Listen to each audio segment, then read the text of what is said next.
우리가 살아가면서 생각해야 할 것과 또 생각하지 말아야 할 것을 구분하는 것은 참 중요합니다. 누군가 말했죠. 그 생각하는 대로 살지 않으면 사는 대로 생각한다. 참 의미 있는 말입니다. 사람에게 얼마나 생각이 중요한지, 생각이 삶을 변화시킨다라고 한 것이죠. 만약 이 세상을 살아가는데 두 번의 인생이라면 이럴 수도 저럴 수도 있겠지만, 우리가 소중한 것은 모두에게 주어진 단 한 번의 인생이기에 우리는 하나님 앞에서 물질뿐만 아니라 인생이라는 시간 역시도 낭비를 줄이고, 그 시간에 많이 쓰이는 나의 마음과 생각들의 낭비들, 하나님이 주신 시간을 산다라는 청지기의 태도가 필요합니다. 이것은 성령의 열매에서 나타나는 한 가지 특징이죠. 절제, 구두쇠가 되라는 것이 아니라 절제가 필요한 것입니다. 물질뿐만 아니라 시간 역시도 시간의 주인은 하나님이시다라는 믿음이 필요합니다. 물진에 자주 가는데 이제 바다에 앉아서 보면은 죽은 물고기가 있는데, 이렇게 보면은 살아있는 물고기들은 큰 파도가 오면 잠깐 이렇게 휩쓸리기도 하는데, 아무리 작은 물고기라도. 근데 죽은 물고기는 아무리 큰 물고기라도 죽은 물고기는 파도와 같이 움직입니다. 파도가 세면 파도대로 같이 움직인다라는 것을 기억하게 되는 것이죠.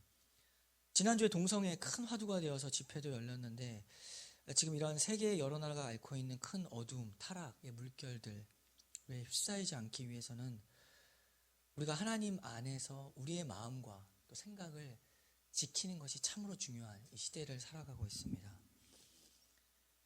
그런데 우리의 현실이 어떠한가? 매일같이 쏟아지는 세상의 여러 가지 어지러움들이 있죠. 또 기후는 왜 이렇게 변하는지, 경제적인 암울함, 집값 폭등, 하락, 투자 실패, 성공, 비트코인과 같은 이런 복잡한 세상을 살아가는 것이 우리의 현실입니다. 과연 이 속에서 우리는, 하나님의 자녀는 어떻게 마음을 지킬 수가 있는가? 오늘날도 마찬가지였지만 빌립보 교회 역시도 마찬가지였습니다. 빌립보 교회는 한마디로 말하면 참 어지러운 상황 속에 있었죠.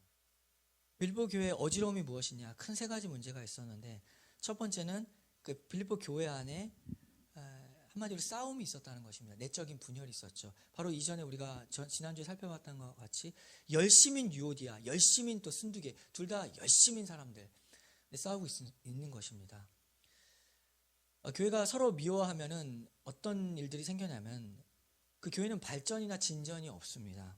참 무서운 것입니다. 10년 동안 싸우면 10년 동안 성도의 장성함이 없이 제자리 걸음을 한다는 것에 큰 문제가 있죠.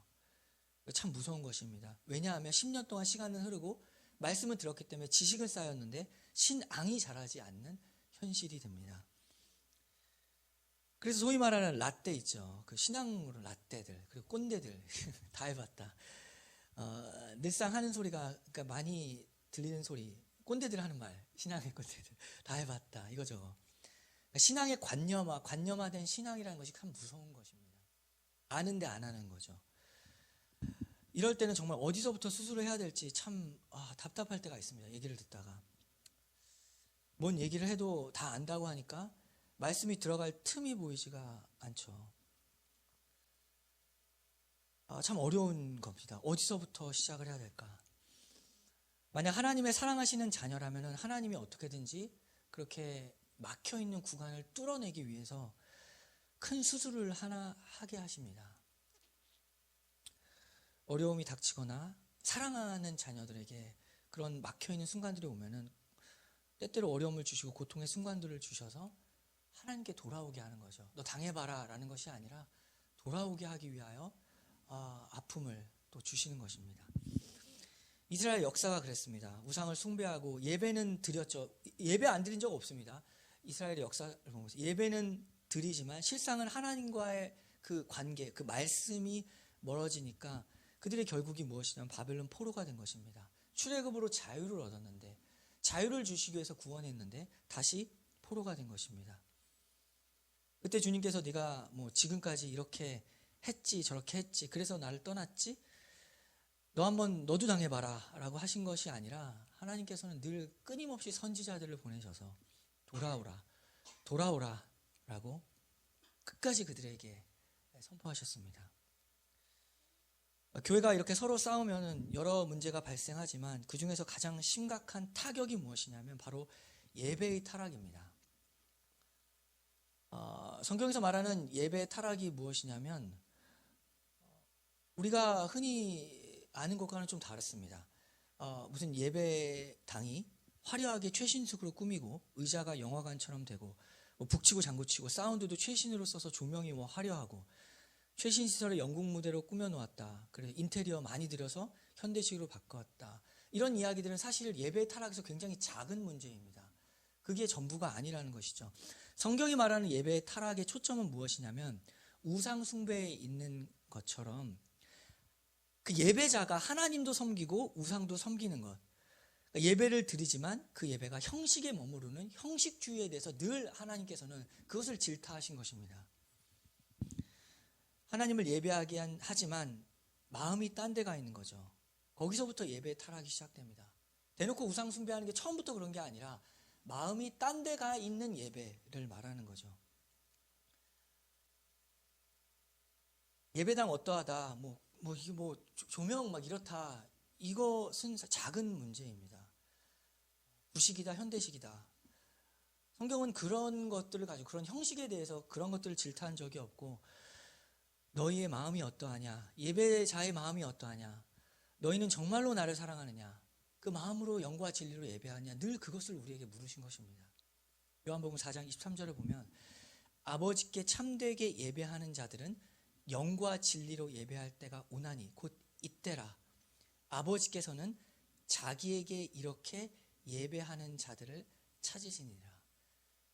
이 말씀에서 굉장히 중요한 것이 무엇이냐면 하나님이 참된 예배를 찾는 것이 아니라 영과 진리로 예배하는 자를 찾으십니다. 우리는 이 예배가 옳다, 저 예배가 옳다, 틀린 예배, 옳은 예배, 여기에 하나님이 관심 있는 것이 아니라 하나님 누굴 찾는다고 했죠? 영과 진리로 드린 참된 예배가 아니라 예배자를 찾으십니다. 그 사람을 찾으시는 것이죠. 캐나다 갔다 와서 큰 유익을 얻게 된 건데 캐나다 가보면 거기 어쨌든 우리보다 역사가 더 오래됐습니다. 우리나라 기독교 역사보다 그곳 미국이나 캐나다가 더 오랜 역사를 가지고 있죠. 그래서 아주 오래되고 전통 있는 올바른 교회라고 하는 그런 교회들을 가보고 그 얼마나 예배가 고풍스럽고 경건하고 거룩한지 그 예배의 위험에 압도를 당합니다. 여기서 압도라는 것은 좋은 표현으로서의 압도입니다. 눌린다는 게 아니라 좋은 것입니다. 오르간도 얼마나 화려한지 정말 고풍스럽습니다. 경건하죠. 그걸 비판하는 것은 아닙니다. 그러나 그렇다고 해서 모두가 다 참된 예배를 드린다고 말할 수는 없는 것이죠. 물론 예배 형식이 중요합니다. 거룩한 분위기를 만들어가는 것, 예배 때 굉장히 중요하고 그 형식은 참 중요한 것입니다. 형식주의가 뭐가 잘못됐냐면 내용이 없다는 것이지 형식이 잘못됐다는 것은 아닙니다. 그러나 아버지께서는 이 예배가 옳으나 참된 예배 이것을 따지는 것이 아니라 참된 예배자를 찾으십니다. 교회가 그리스도의 몸이죠. 한 사람 한 사람이 지체가 되어서 머리 대신 예수 그리스도께 영광을 돌리느냐, 이것이 가장 중요한 문제라는 것입니다. 예배의 타락은 그것이 가장 중요한 문제입니다. 예배자가. 교회의 예배가 타락하기 시작하면 예배의 형식은 그대로 있고 또 그 드리는 숫자도 그대로 혹은 더 많아질 수 있죠. 화려한 것들로 통해서. 그러나 문제가 어디냐면 참된 예배자가 사라지는 것에 예배 타락의 그 시작이 있습니다. 세상도 혼란스러워서 교회 예배당 찾아갔는데 그 교회도 싸우고 있고 엉망이라면 도대체 하나님의 자녀가 마음을 어떻게 지킬 수가 있는가? 우리의 소망이 무엇이죠? 먼저는 우리의 마음을 나보다 먼저 지키시는 분이 있다라는 것입니다. 그것이 우리의 소망입니다. 빌립보서 4장 7절을 보면 그리하면 모든 지각에 뛰어난 하나님의 평강이 그리스도 예수 안에서 너희 마음과 생각을 지키시리라. 하나님의 평강이 그리스도 예수 안에서 우리의 마음과 생각을 지키신다. 이것을 굳게 믿기에 그러한 믿음을 가지고 우리 역시도 스스로 우리의 마음을 돌아보고 또 마귀에게 틈을 주지 않기 위해서 우리의 일상 속에서 내가 생각해야 할 것과 생각하지 말아야 할 것을 주님께 구하고 성령님의 도우심으로 분별하는 것이 굉장히 중요한 일입니다. 하나님의 자녀가 생각해야 될 것이 무엇일까요? 빌립보서 4장 8절을 보면 오늘 읽은 말씀이죠. 끝으로 형제들아 무엇이든지 참되며 무엇에든지 경건하며 무엇에든지 옳으며 무엇에든지 정결하며 무엇에든지 사랑받을 만하며 무엇에든지 칭찬받을 만하며 무슨 덕이 있든지 무슨 기림이 있든지 이것들을 생각하라. 여기서 참되다, 경건하다, 옳다, 정결하다라는 것은 사람에게서가 아니라 모두 하나님의 관계 속에서 나타나는 용어입니다. 하나님 앞에서 참되고 사람들이 보든 안 보든 누가 나를 보든 안 보든 하나님 앞에서 경건하라. 우리가 쉬운 말로 많이 쓰는 용어, 신앙적 용어로 코람데오라는 말이 있죠. 코람은 라틴어로 앞에서 면전에서라는 뜻이고 데오는 하나님이라는 뜻입니다. 이 두 단어가 결합해서 그러니까 하나님 앞에서 살아가라. 하나님의 권위 아래 하나님의 영광을 위해 하나님 앞에서 살아가라. 하나님이 우리를 지켜보시고 있다라는 것을 굳게 믿고 살아가는 것입니다. 우리가 일상, 그리고 직장과 우리 사회나 생활 속에서 늘 하나님 앞에서 살아간다라는 것을 기억하는 것, 그 생각을 늘 갖고 있는 것입니다. 하나님 우리 바라보실 때 어떻게 바라보시죠? 굉장히 세밀하게 바라보십니다. 그냥 이렇게 한번 흘낏 바라보는 게 아니라 관찰을 하시는데 굉장히 심각하게 세밀하게 관찰하시는 하나님이십니다. 그래서 때로는 아프죠. 때로는 우리의 마음에 아무도 모르는 우리의 마음에 작은 거짓이 있거든요. 그런 것들을 때로는 너무 민망하게 뽑아내실 때가 있습니다.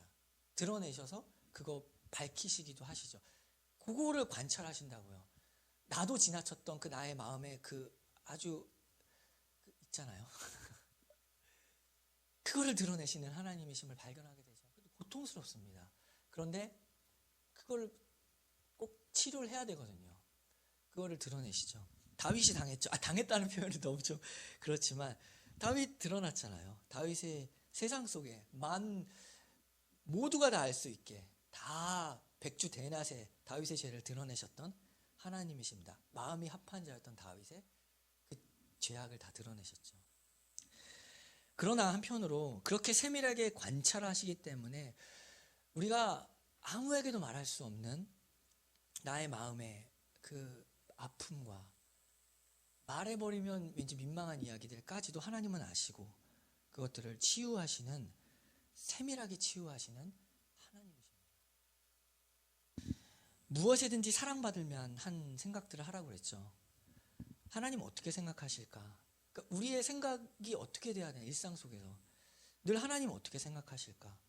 이 일은 하나님 사랑받을 만하다, 하나님 기뻐하시겠다, 칭찬받을 만하다, 그래서 해야겠다. 무슨 덕이 있든지 무슨 기림은 기림이 좀 어려운 말이지. 길이다, 그러니까 높일 만한, 찬양받을 만한, 하나님께 칭찬과 영광을 드릴 만한 일이다. 요것은 그런 일들을 생각하라고 하시는 것이죠. 내가 한 것 아무것도 없고 모든 것 주님이 하셨다, 길이다. 그런 일들, 주님께 영광을 돌리는 일들, 이렇게 마음을 잡고 나의 생각을 잡고 하나님께로 돌려야 하는 것, 그것이 사실은 내 마음을 지키는 일입니다. 내 마음을 지킨다고 내 마음 붙잡고 염려, 걱정 붙잡고 있는 게 아니라 자꾸 나의 마음을, 내가 지금 신경 쓰고 있는 나의 마음을 하나님께로 돌리는 게 하나님이 내 마음을 지켜주시는 일이 되는 것이죠. 마음 지키려고 자꾸 내 마음 들여다보고 확인하고 다시 한번 내 마음 지켜지는 게 아닙니다. 세상도 그것을 알죠. 프로이드, 마음 중요하다고 정신 분석, 내 마음, 사람의 마음을 막 분석해 가서 어디까지 갔죠? 무의식의 세계까지 갔죠. 그래서 마음이 치유됐습니까? 아무것도 치유된 것이 없습니다. 마음을 들여다본다고 해서 사람이 자기 마음 계속 들여다보고 무의식까지 간다고 해서 치유되는 것이 아닙니다. 사실은 걱정과 염려만 더 늘어가죠. 붙잡고 있으면 내 마음을 하나님께로 돌리고 하나님께로 향해 가야 됩니다. 이렇게 마음을 어떻게 쓰느냐, 어떻게 생각하느냐, 이것이 참으로 중요한 문제가 됩니다. 신약뿐만 아니라 구약에서도 이렇게 말했죠. 잠언 4장 23절을 보면 모든 지킬 만한 것 중에 더욱 내 마음을 지키라. 생명의 근원이 이에서 남이니라. 마음 지켜라. 생명이 걸린 문제다. 근데 구약은 조금 더 그 잠언은 일상의 지혜죠. 그러니까 조금 더 구체적으로 우리가 그러면 어떻게 내 마음을 지켜나가야 되는가에 대한 구체적인 이야기들이 바로 이어서 나옵니다. 잠언 4장 23절에 이어서 24절을 보면 구부러진 말을 내 입에서 버리며 비뚤어진 말을 내 입술에서 멀리하라. 내 눈은 바로 보며 내 눈꺼풀은 내 앞을 곧게 살펴 내 발이 행할 길을 평탄하게 하며 내 모든 길을 든든히 하라.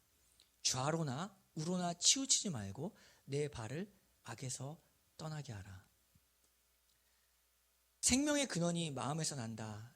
하나님께서는 이미 우리에게 말씀을 통해서 알려주셨죠. 막 그 세상은 이걸 발견할까지 오래 걸린 겁니다. 프로이드 막 가고 무의식까지 너무 오래 걸렸습니다. 마음이 이렇게 중요하다는 것을 이미 말해주셨죠. 그러나 마음을 지키기 위해서 이 세 가지 생각하지 말아야 할 것을 구약에서는 아주 자세하게 얘기해 줍니다. 첫 번째는 뭐냐면 세 가지가 있는데 첫 번째는 말이고 두 번째는 눈이죠. 세 번째는 발입니다. 첫 번째는 말인데 잠언 4장 24절을 보면 구부러진 말을 내 입에서 버리며 비뚤어진 말을 내 입술에서 멀리하라. 구부러지고 비뚤어진 말. 우리가 하나님의 자녀로서 내 마음을 지키기 위해서 말을 비뚤어지게 하면 안 됩니다. 교묘한 말들이 있습니다. 남을 깎아내리지는 않고 남을 깎아내리는 유도하는 말들의 교묘한 말들, 비뚤어진 말들, 그러한 말들을 하면은 자기 마음이 지켜지지가 않습니다. 되게 현실적으로 얘기했죠. 잠언은 우리가 죄를 화살이 빗나간다 많이 얘기하는데 왜곡한다는 거죠. 말이 그 죄의 말이라는 것이 있습니다. 말을 교묘하게 왜곡하게 하는 것들, 은근히 사람의 명예를 실추시키는 말들을 하는 것들을 조심해야 됩니다. 그러니까 분별과 비판이 다른 부분이 바로 이런 지점이죠. 그 사람의 존중함을 깎아내리는 말들, 그런 말들을 하면은 내뱉어 버리면 내 마음이 지켜지지가 않습니다. 오히려 다른 사람을 비판할 때 내 마음이 지켜지지가 않는 것이죠. 아주 구체적인 이야기입니다. 둘째는 뭐라고 했죠? 눈이죠. 눈을 조심해야 되는데 잠언 4장 25절 보면 내 눈은 바로 보며 내 눈꺼풀은 내 앞을 곧게 살펴, 이렇게 말했죠. 내 마음을 지키기 위해서는 눈을 신경 써야 됩니다. 무엇을 보는데 시간을 많이 쓰고 있는가, 내 앞에 무엇이 있는지 곧게 봐야지. 삐뚤어지게 그 눈을, 아주 현실적인 이야기입니다. 삐뚤어지게 눈을 바라보게 될 때 그 비뚤어진 눈으로 내 마음도 비뚤어지게 되는 것, 내 마음을 지킬 수가 없다라는 것이죠. 세 번째는 발입니다. 발이라고 했죠.